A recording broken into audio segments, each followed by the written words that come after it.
Արցախը իմ ինքնաճանաչողությունն է եղել։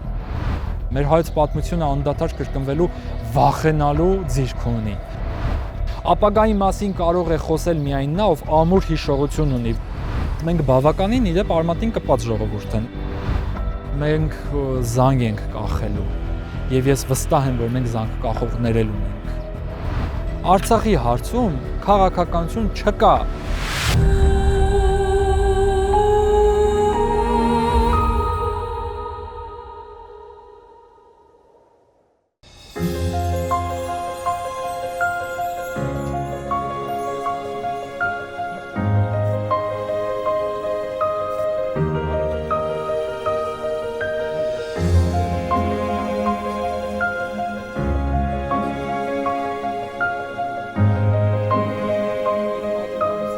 Ծնունդով գյումրեցի Թովմաս Առաքելյանի պատանեկությունն անցել է Արցախի Քաշաթաղի շրջանի Իշխանաձոր, հետո Գետամեջ գյուղերում։ Ձեր կենսագրության այս հատվածը անկեղծորեն մեզ շատ ոգեշնչեց։ Դե զինվորականի ընտանիք է։ Զինվորականի ընտանիք տեղափոխվեցինք Արցախ Գյումրիից, այո։ Եվ իմ մանկությունը, պատանեկությունն անցավ այնտեղ։ Ես շատ արժևորում եմ հենց պատանեկության 4 տարիները, որովհետև հենց այդ տարիներին ես կարողացա հասկանալ Արցախը, գիտակցել Արցախը։ Շատ ցավով վերջերս իմացա, թե ինչ փոքր տոկոս են կազմում են հայերը, ովքեր եղել են Արցախում։ Մանավանդ ով էլ եղել է, ինքը որպես կանոն զինվորի մոտ է եղել, երթմնակալության արարողության է եղել, այսինքն չի գնացել Արցախ ուսումնասիրելու, բացահայտելու, հա։ Գնացել են իրեն զինվորին տեսել են, որ քեֆ են արել, մի օր, 2 օր ու վերադարձել են։ Կստեփանակերտում են եղել կամ ինչ-որ մի հուշարձանի մոտ կամ մի եկեղեցու մի վանքի մոտ։ Բայց ամբողջական պատկերը չեն տեսել։ Ես չեմ ասում, որ դա նշանակում է, որ նրանք ավելի վատ հայրենասեր են կամ ավելի քիչ են սիրում Արցախը։ Այդպես չի, մենք Ղևոն Դալիշան ենք ունեցել, որը Հայաստանում չէր եղել, օտար ափերում երբևէ այդպես էլ Հայաստանը չտեսած, բայց շատ ամուր ու պինդ էր սիրում ես հայրենիքը։ Ընդ որում անգիր գիտեր Հայաստանի որևէ գյուղ, որևէ թուփ, ուսումնասիրում էր, գրում էր, կապի մեջ էր բոլոր քահանաների հետ, այդ հսկայական Ալիշանը այդ հայագիտական գործունեությունից ծավալեց, Հայաստանը այդպես էլ չեղավ։ Դուք հասցրել եք ճանաչել Արցախը ամբողջությամբ։ Իսկ ես Արցախն ամբողջությամբ ճանաչեցի, որովհետև հայրս կազմակերպում էր, որ մենք ճամփորդենք, ամենտեղ լինենք, իսկ ես կարդում էի, պրպտում էի, ուսումնասիրում էի, մենք մրցույթների էինք մասնակցում, այն ժամանակ Արցախում ակտիվ կազմակերպվում էին այդ Արցախի ազատագրմանը նվիրված մրցույթների ու ես երբ որ ապրում ես այդտեղ հասկանում ես որտեղ ես ապրում, սկսում ես ավելի շատ ուսումնասիրել, բացվում է այդ հսկա Օրխիստինե աշխարհը, Արցախի հնագույն անուններից մեկն է, Օրխիստինե։ Ֆանտաստիկ այդ աշխարհը ու դու սկսում ես դրա կրողն ես, դրա ժառանգն ես։ Իմ կյանքի մեջ ես շատ եմ արժևորում այդ 4 տարիները, որ ես ուսումնասիրեցի ու դա հասկացա։ Երնեք նրանք, ոնց ովքեր կարողացան Արցախում լինել։ Շատ-շատերը այսօր ասում են այդպես էլ չեղավ։ Շատ մեծ ափսոսանքով են ասում։ Արցախյան կյանքի ձեր այդ 4 տարիները, որ մեկ բառով կամ մեկ նախադասությամբ նկարագրելու լինեք։ Պայքար էր, ծանր էր եւ կենցաղային առումով էր շատ ծանր, բայց այդ պայքարը շատ լուսավոր էր։ Միշտ ասում եմ, մութ ու ցուրտ, այո, համառում էր, այնտեղից չէր գնում, մինչև 2009-10 թվերի մասին եմ խոսում, որ դեռ այնտեղ լրիվ մութ ու ցրտի տարիներ էին, բայց լուսավոր, իրապես լուսավոր։ Գիտեք, այն ժամանակ դու դե չէիր անդրադառնում, որ քեզ ինչ-որ բան կապում է, պահում է, դե երեխա էիր, վազվզում էիր, հիանում էիր, ուսումնասիրում էիր։ Այդ հիմա ես հասկանում, որ ինչ-որ լուրջ գենետիկ ուժ կա, այն որ մեր հերոսն ասում է, չէ, հողը գրկում է ոտքերը, դու ասում է ինձ մենակ մի թող։ Այդ դու ավելի հետո ես անդրադառնում։ Ընդ որում կորցնելուց հետո ավելի շատ ես անդրադառնում։ Բայց երբ որ ապրում ես այնտեղ, ընդ որում զարմանալի մի բան կա, ես դեպի զրույցից առաջ անդրադարձա, որ կյանքս հետաքրքիր փուլերով է առաջ գնում։ 4 տարի Արցախում, 2 տարի Հառիճավանքում։ 4 տարի Գևորգյան ճեմարանում, 2 տարի բանակում։ 4 տարի Տավուշում, հիմա տեղափոխվել եմ Երևան, չգիտեմ, էլի ինչ որ օրինաչափություն կլինի թե չէ, փուլերը վերջերս նկատեցի, այսինքն հենց այդ 4-2-4-2։ Ու սրանք առանձին կտորներ չեն, իրանք այնքան հետաքրքիր փոխկապակցված են։ Հենց այդ քարամյա Արցախում իմ ընթերցանության, ուսումնասիրության, սովորելու տարիները ինձ բերեցին Հառիճավան։ Այնտեղ սովորել էր գյումրեցի Ավետիք Իսահակյանը։ Ասեցի ես էլ եմ գնալու սովորեմ։ Հետո 2 տարի Հառիճավանքի ինձ բերեց հասրեց Գևորգյան ճեմարան։ Այս շատ ամուր հիմք էր, այս տասնամյակը, որ ես գնամ բանակ, չգիտեմ, ամենակարևոր դպրոցս ա եղել։ Այս երկու կրթություն եւ այլն, այս ամբողջ կրթության մասին եմ հիմա շատ խոսելու, բայց բուն կրթական, ակադեմիական, լուրջ աստվածաբանական կրթությունը ես ստացել եմ պատերազմի դաշտում։ Այդ պատերազմի դաշտում հասկացել եմ ինչի մասին է Աստվածաշունչը։ 6 տարի ճեմարանական վանական կրթությունից հետո ես պատերազմի դաշտում ասում եմ հա, հաստորեն, օքեյ,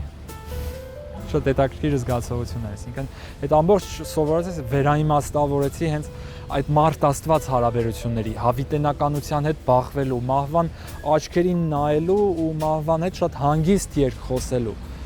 առանց տագնապի ու խուճապի։ Իսկ ամենավառ հիշողությունը Արցախից ո՞րն է։ Իմ ծառը։ Ես մեր տան բակում մի կաղնի ունեի, շատ յուրահատուկ հինավուրց ծառ էր։ Տնջրի ծառի պես չէ, բայց էլի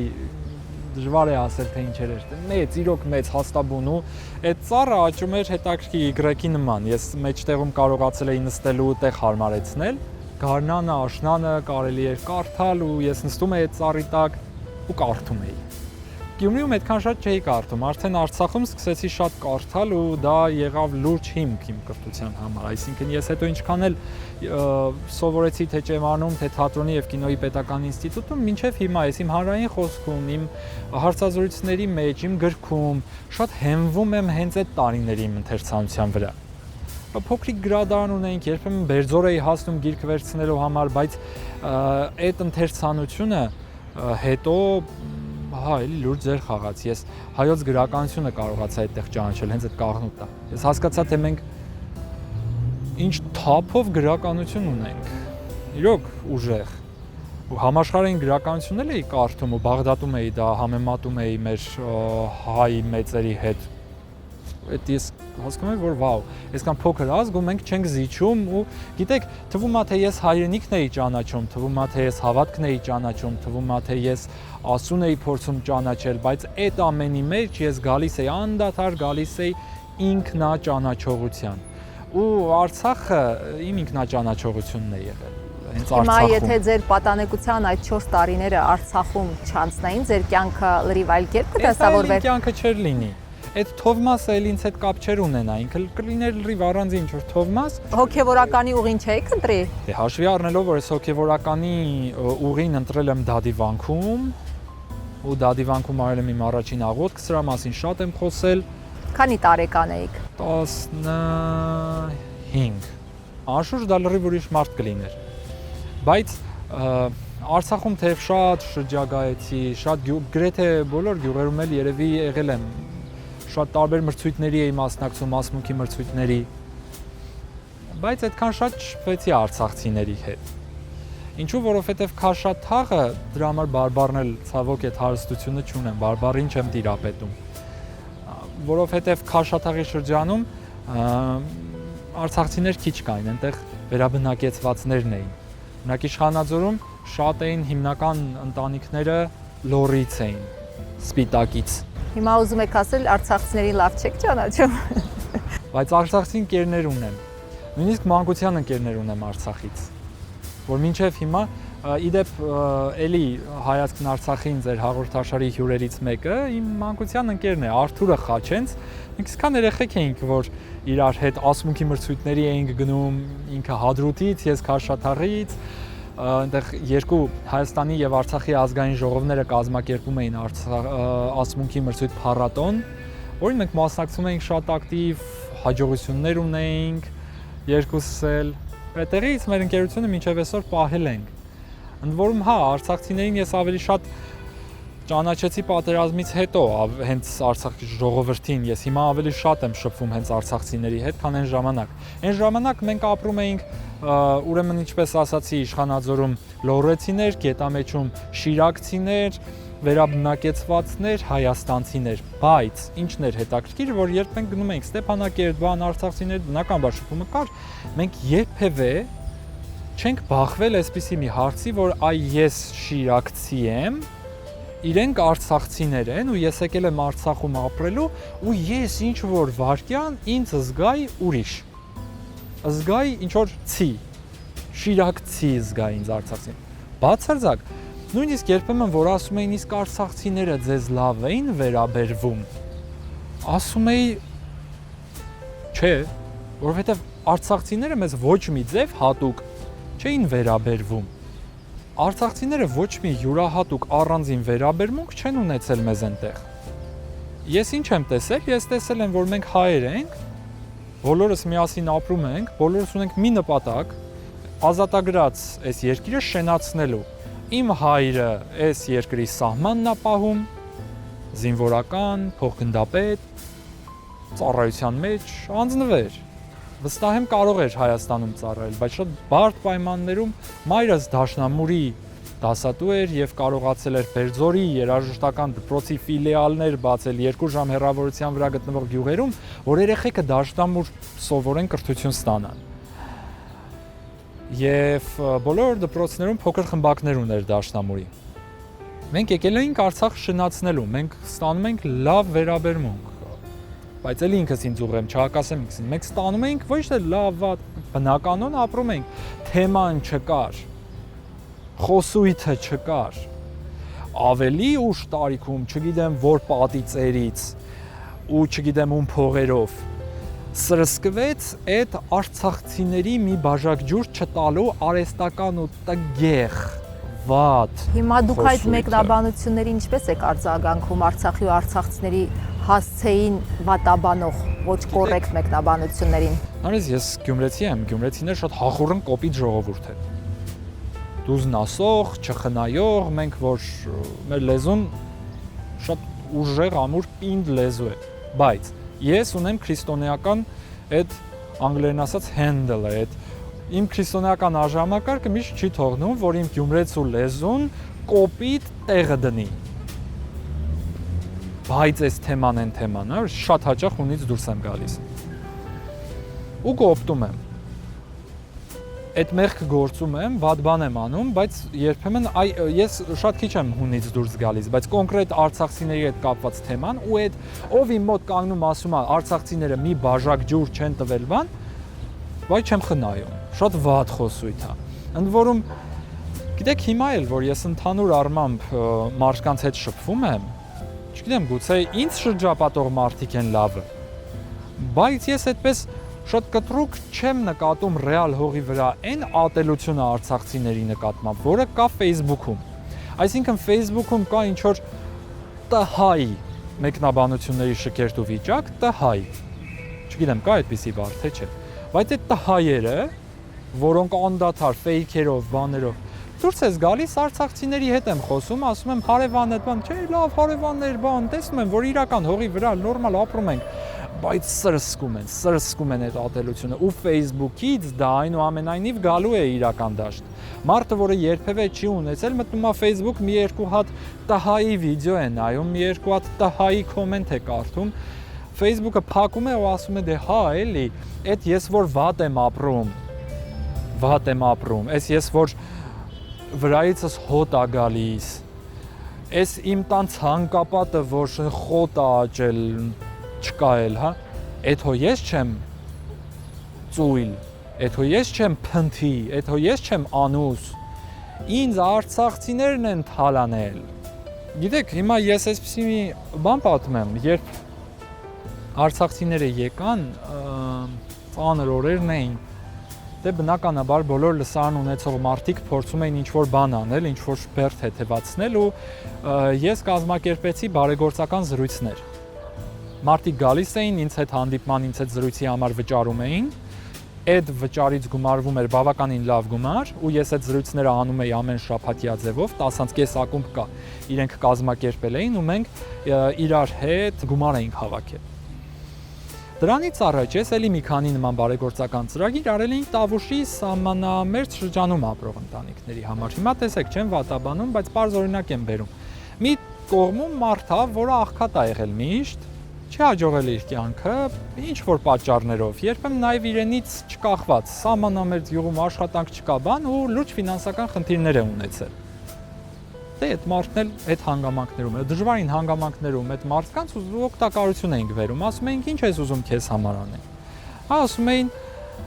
40,000 դրամ տվեք, ես երեխուս տանեմ շոր կոշիկ առնեմ, տանեմ դպրոց բան ու մենք ինչ որ ձևով հոգում էինք, շատ փոքր բնական, մենք մեզնով, ընկերներով։ Դեք շշմելու էր երբ արցախցին, որը լավ է ապրել, աշխատանք է ունեցել, իր տունը պահել է, հսկայական լավ տուն, այգի, ամեն ինչ, թողել եք այդ մարդը աղքատի հոգեբանություն չունի։ Այդ ուրիշ թեմա է, թե ոնց տարիներ շարունակ մեր սահմանամերձ գյուղերում ապրող մարդկանց վարակեցին աղքատի հոգեբանությամբ ու հիվանդությամբ, դա պետքա բուժել։ Աղքատ լինելը դա պետքա բուժել ու բուժել լուրջ պետական մակարդակով ծրագրերով, որ այսօր չի արվում։ Ինչքան էլ որ լսել եմ մի երկու անգամ ականջիս կպելա դրա մասին խոսվում է, բայց խոսվում է լրիվ ուրիշ կողմով, շատ սխալ կողմով, շատ ավելի վտանգավոր կողմով։ Հիմա արցախցիները երբ որ գալիս էին, ուրեմն իրերը նիվայի մեջ հələ չի հանել տունը դնի։ Տունը հələ չի էլ մտել նայի, հենց նոր եկել է, ավտոյի մեջ գիշերել է, որտեվ տան վրա դեռ շատ գործեր կան։ Ու ասում է, գիտեք, ես նկատեցի, որ այս տան կողքը սետկա կա, ինչ որ մեկ է ցանցերի մեջ հավ է պահել։ Ինձ կլինի հավ բերեք, ես հավ պահեմ։ Մեկն ասում է գոջիներ, խոզի գոջիներ բերեք, մարդիկ արդեն մտածում են փող աշխատելու մասին։ Հիմա ասում եմ իմ ընկերներին, որ այնտեղ են, ասում եմ, տեսեք, 3 տարի հետո այս մարդը դառնալ է գյուղի ամենաունևոր մարդը, ու իր հարևանը կարող է ասի, արցախցիները կան, մեզ թալանեցին, որովհետև ինքը նպաստի։ Գիտեք, դեպք է եղել այդ նույն գյուղում, որ կովը չեն վերցրել, որ նպաստից չկտրվեն, փարոս ստանան։ 1000 անգամ հարց ու փորձ արեցին, հիմա ես որ այս կովը վերցնեմ, ես իմ 24,000-ը ինչա, փարոսը ստանալու եմ, թե չէ։ Արցախցիների մեջ ես այդպիսի մարդ չեմ հանդիպել, գուցե կան մարդիկ, որոնք եկել են շոկի մեջ ու իրանց լավ չեն դրսևորել։ Շատ վատ են դրսևորել, գնացել են վատ բաներ են խոսել, ներվային են, նորմալ է, հոգեբանական ահավոր կրիզիսի մեջ են եղել, ամեն ինչ էլ պիտի ասեն, իրենց ճիշտ էլ պիտի պահեն, սխալ էլ պիտի պահեն ու մենք իրավունք չունենք տենց ինչ-որ։ Մարդը ստրեսի մեջ է։ Եվ կներեք, երբեմն երբ որ դու դուրս ես գալիս քրիստոնեական քո բարոյական համակարգից ու ասում ես այս sense խոսողներին, ասում ես, այ մի օր դու պիտի հասկանաս այդ մարդկանց։ Անձնապես մաշկիդ վրա պիտի հասկանաս այդ մարդկանց, որ լեզուդ այսքան չխոսես, մի քիչ սուս մնաս։ Իսկ Աստված երբեմն թույլ է տալիս, որ դու այդ նույն իրավիճակում հայտնվես, որ գիտեք, քամի ցանողը փոթորիկ է հնձում։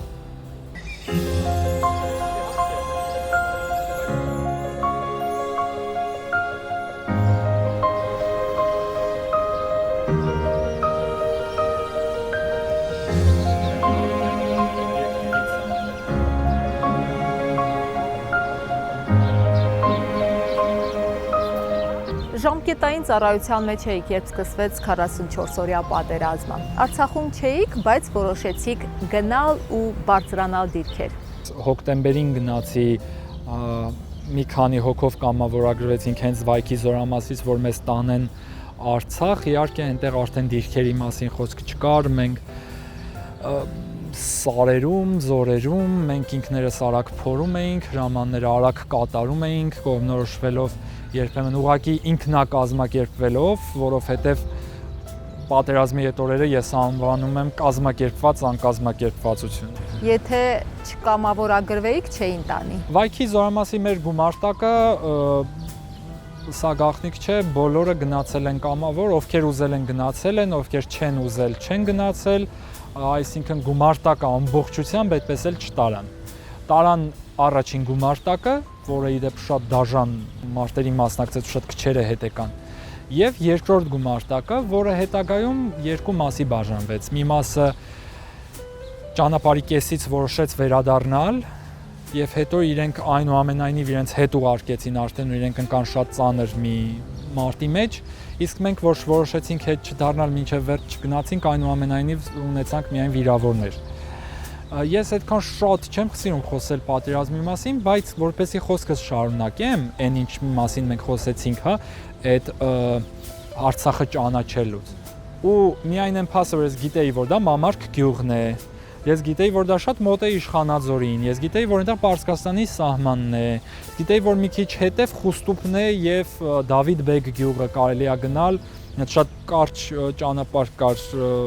կամրջով, որ կարելի էր հասնել Դավիթ Բեգ։ Այս ճանապարհի իմացությունը կողմնորոշվելը Մամար գյուղում ինձ օգնեց չընկնել, իմ ընկերներին օգնեց չընկնել շրջափակման մեջ։ Սարսափելի լուրջ վտանգից մենք կարողացանք իրոք մազապուրց փախնել, որովհետև մենք չունեինք նորմալ կապի միջոց, չունեինք նորմալ քարտեզ, չգիտեինք ինչ խնդիր ենք կատարում, մի հատ սարսափելի վիճակ էր, դա արդեն հոկտեմբերի վերջ, մեր 10-րդ թե 11-րդ օրն էր մարտի դաշտում։ Մենք որոտանում էինք, որտեղ նոյեմբերի 9-ը եղավ ու ինչպես հելի հաճախ ասում եմ, ես հենց նոյեմբերի 9-ին կորցրի իմ խաղաղությունը։ Ես շատ խաղաղ էի մարտի դաշտում, շատ խաղաղ, խնդիր էի կատարում։ Այո, նույնիսկ ասել եք, ես երբեք այդքան խաղաղ չեմ եղել, այդքան լավ հոգեվիճակում չեմ եղել, որքան պատերազմի դաշտում։ Ինչպես է հասկանալ։ Նոյեմբերի 9-ին դու հասկանում ես, որ քո թիկունքում հաղթելու ենքին գոնե հավատացող պինդ ուժեր կան, իդեմս պաշտոն ունեցողների։ Ժողովուրդը հավատում էր, մեր թիկունքը իդեալական է եղել։ Ես այս միշտ ասում եմ, ես որպես զինվոր, իմ ընկերները, իմ հանդիպած զորքերը, մենք մշտապես օգտագործում էինք սնունդ, որը ուղարկվում էր մեզ թիկունքից, ոչ թե ՊՆ սնունդ, այլ զինվորներն ասում են գրե սնունդ, միշտ հիշում եմ այդ բառը, այսինքն աշխարհիկ սնունդ, հա, խանութներից գնաց, այդ նամակներով, հետո ես իմացա, որ այստեղ բոլոր սուպերմարկետներում մարդիկ հավաքում էին զամբյուղներով, տանում էին, իմ ընկեր Անահիսը Սարդարյան հսկայական գործեր անում, բոլորը տարբեր կազմակերպ, անդադար ուղարկում էին տղերքին, ես ուզում եմ ասել, որ դա հասնում էր, դա մեծ դեր էր խաղում ու շատ տղաներ դրա շնորհիվ սովամահ չեն եղել, տակ հագնվել են, անձրևի տակ չեն մնացել ու նույնիսկ եթե զոհվել են, գոնե ամուր թիկունքով են զոհվել։ Իմացել եմ, որ իրենց սնիկերս ուղարկող կա, իրենց ինչ-որ սպասող կա։ Շատ տղաներ, որոնց ես կազմակերպել էի մկրտությունը, զոհվեցին։ Հիմա իրենք Աստծո մասին ավելի շատ բան գիտեն, քան ես։ Իրանք հարցեր էին ինձ տալիս, պատասխաններ էին փնտրում։ Ես ունեի մի ընկեր, որը լրջորեն հավատում էր, որ ինքը դաոսական է։ 4 կրոներ ուսումնասիրել ու ասում էր, ես քրիստոնյա չեմ, ես դաոսական եմ։ Մենք շատ խոսեցինք, ինքը զարմացավ, որ ես իրպես հետաքրքրված եմ այդ կրոնով, այդ գաղափարախոսությամբ ու իր հետ զրուցում էի այդ փիլիսոփայության մասին, բայց նաև ասում էի, գիտես, այս հարցերում դաոսականությունը չունի պատասխաններ։ Հա, հիացի դաոսական փիլիսոփայությամբ, բայց քրիստոնյա ինքը կյանքի վերջում քրիստոնյա դարձավ, Հովհաննեսը Մազմանյան, գյումրեցի։ Իհարկե, սահմռկեցուցիչ զուգադիպություն կա, որ մեր Հովոն իմ հետ ծառայեց գյումրեցի Հովհաննես Մազմանյանը, որ զոհվեց 2020 թվականին ու զոհվեց անձնվիրաբար, որ կարող էր չզոհվել, բայց իրոք կյանքը տվեց հանուն իր ընկերների, հետևաբար վստահ եմ, որ ինքը հիմա դրախտում է, Քրիստոս ասում է չկա, չէ, ավելի մեծ սեր, քան եթե մեկը իր կյանքը տա հանուն ունի, նահատակ ենք, վկա է, ու եւ քրիստոնյա, եւ կնքվեց, եւ այսինքն կնքված էր փոքր տարիքում, բայց գիտակցական ընդունեց քրիստոնեությունը։ Գիտեք ինչն է զարմանալի։ 1920 թվականին հիշում եք այդ պատմությունը, որ Կարսի Բերդի հանձնելուց մի գեներալ ինքնասպան եղավ։ Գյումրեցի գեներալ էր, 100 տարի առաջ, անուն ազգանունը գիտեք ինչ էր։ Հովհաննես Մազմանյան։ Շշմել էի։ Ես հետո իմացա, որ մեր Հովոն ու այդ Հովհաննես Մազմանյանը գյումրեցի են 100 տարվա տակ։ Չգիտեմ, մեր հայոց պատմությունը անդադար կրկնվելու վախենալու ձիրք ունի։ Բայց դա նաև շատ կարևոր է, որ մենք հիշողություն ունենանք, տեսեք շատ հաճախ խաչքարերի պուրակում ենք հիմա,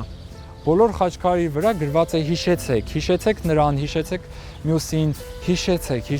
հիշողությունը արժեք, շատ կարևոր արժեք է։ Ու հաճախ ասում են, հիշողությունը անցյալի մասին է, մենք ապագայի մասին ենք խոսում, գլուխներ պատով եք տալիս։ Ապագայի մասին կարող է խոսել միայն նա, ով ամուր հիշողություն ունի, որովհետև հիշողությունը անցյալի մասին չի,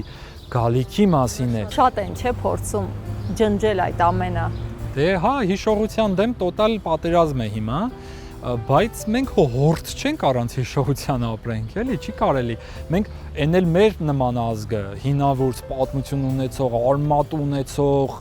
այդ արմատին կպած, մենք բավականին իդեպ արմատին կպած ժողովուրդ են։ Էլ թող չասեն, այս ազգ չի, բան չի։ Լավ էլ ազգա, լավ էլ կպած է իր արմատին, լավ էլ հավատքին եկել է մանավանդ պատերազմից հետո։ Մենք ընտիր ազգ ենք, եթե մեզ արհեստականորեն չթունավորեն։ Եվ մենք Արցախը իհարկե ոչ միայն հիշելու ենք, այլ այդ հիշողությամբ գործելու ենք, միայն խոսքով չէ, խոսքը այսօր խոսքաշատ, խոսքա բորփոզ այս օրերում բոլորը խոսող են դարձել։ Բայց հա,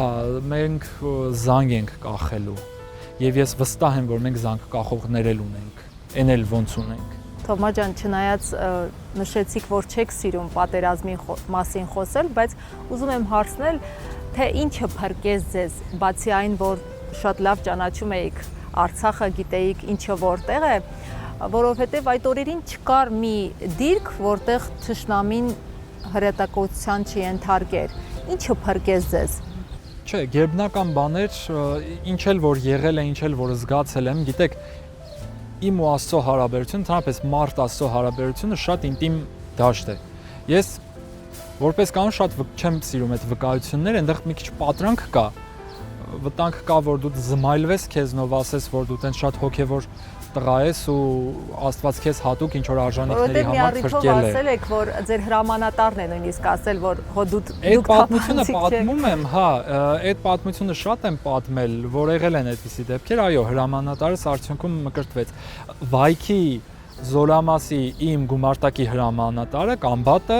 որի հետ մենք պատերազմ ենք անցել, որոշ ժամանակ հետո մկրտվեց, ես մասնակցեցի, ինքս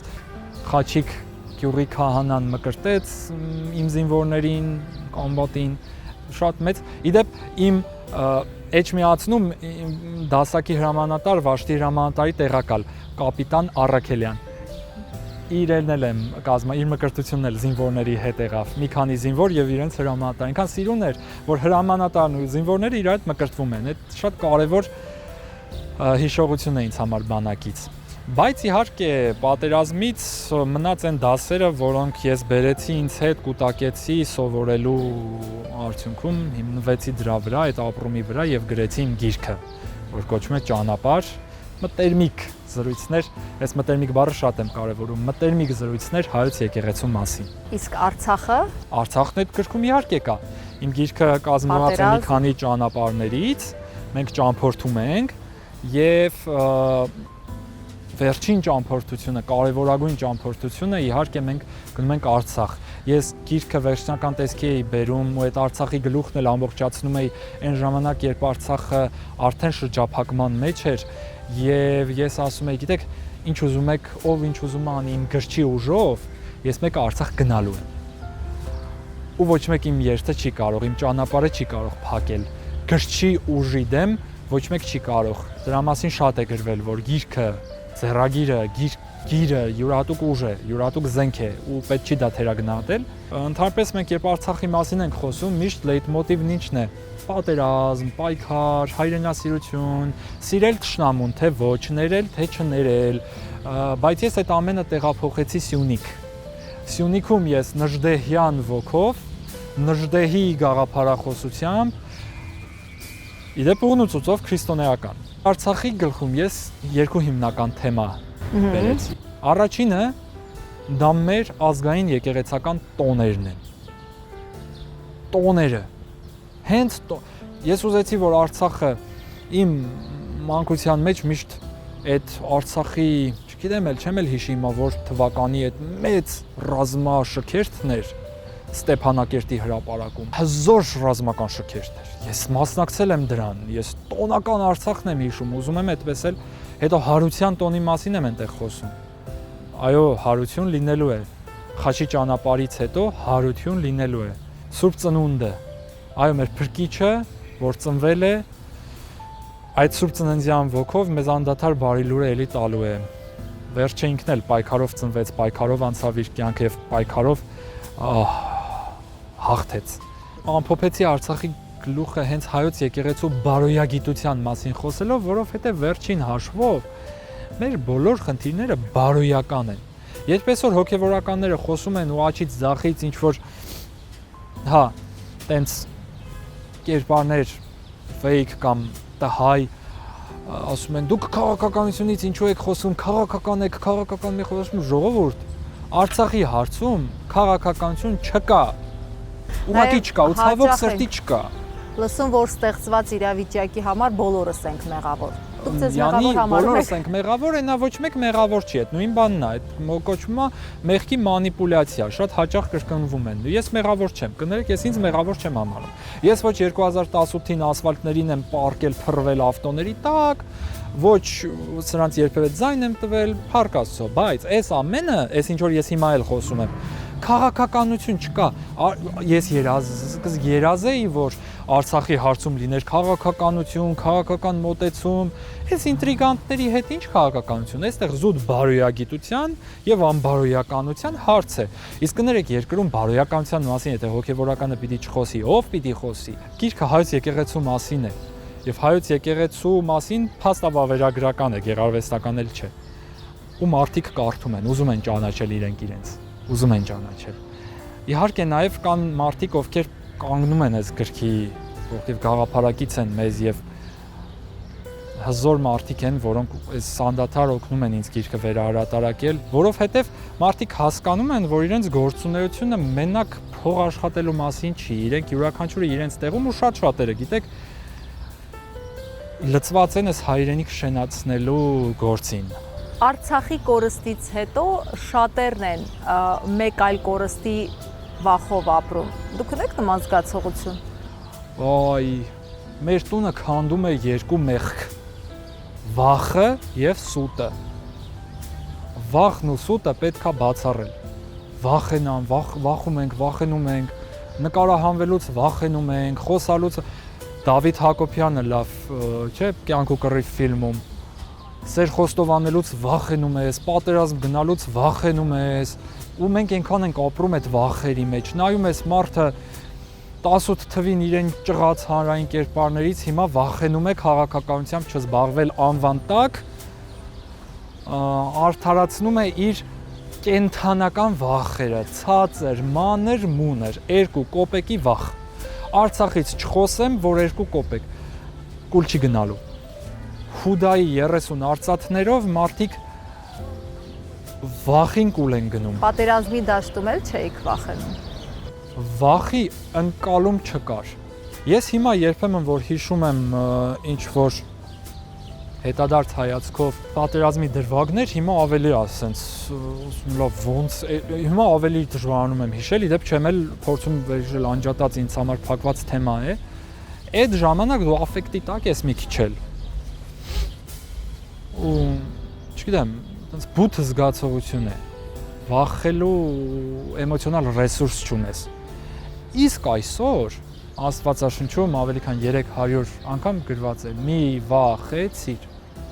որովհետև վախից ծնվում է սուտը, վախից ծնվում է դավաճանությունը, հենց վախից են ծնվում մարդու ամենասոսկալի մեղքերը, վախից, կենթանական տգեղ երևույթ։ Իսկ հավատում եք, որ մի օր արդարությունը կվերականգնվի։ Այո, ես չեմ հավատում, որ արդարությունը կվերականգնվի։ Հարցը խնդրում եմ վերաձևակերպել։ Դուք հավատում եք, որ մենք կկարողանանք վերականգնել արդարությունը։ Այս սրան հավատում եմ։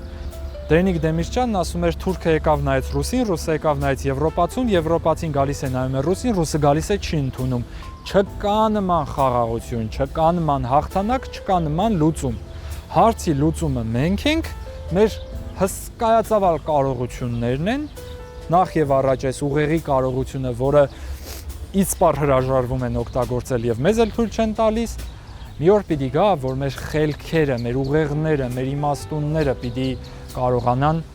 լծակներ ունենալ իրավիճակը փոխելու եւ այդ ժամանակ անշուշտ պիտի իրավիճակը էլ փոխվի, ուրիշ ավելի կարևոր բաներ էլ փոխվի եւ հասնենք այդ արդարության վերականգնմանը։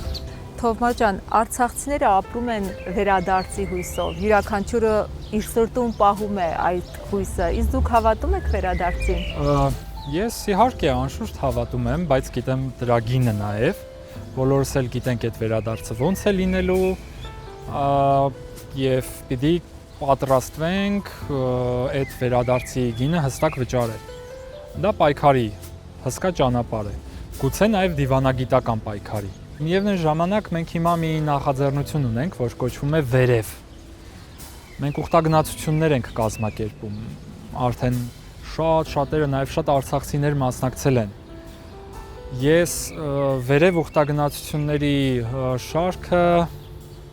այդ երբեմն բնութագրում եմ ճանաչել հայրենիքը, ճանաչել եկեղեցին, ճանաչել ինքդ քեզ։ Այդ ինքնաճանաչման ճանապարհով ես վստահ եմ, որ Վերև ուխտագնացություններով մենք Արցախել ենք գնալու։ Ես իհարկե շատ կուզեմ մի օր պատմել Եսայի Հասան Ջալալյան կաթողիկոսի մասին, մեր Սուրբ Գրիգորիոսի մասին, Դադիի մասին։ Կլինի, կանենք։ Աստված։